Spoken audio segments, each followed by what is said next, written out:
Dobrý den, vítejte v dětské televizi. Dnes jsme si přivítali chytačku much Lucii Vavříkovou. Co vás inspirovalo k chytání much? Dobrý den, inspiroval mě much už od dětství a nevím, tak jsem je začala chytat a měla jsem jich už hodně a z toho jsem si jednu ochočila a teď je to v Guinnessově knize rekordů. A kde ty mouchy chováte?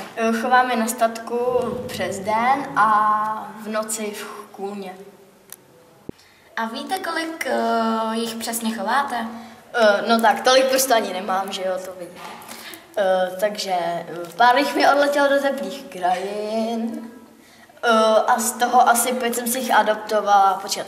Ernie, Bernie, Otík, Cecilka, Pepík. No a máte nějaké zážitky třeba s Cecilkou nebo s Otíkem? S Cecilkou mám jednu smutnou historku. Musí se mnou spát.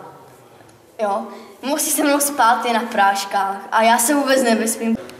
A jaké mají zájmy? Takže Cecilka plave, to je jasný, že jo, to je borec. Pak Pepík chodí na hokej. Ernie sportuje.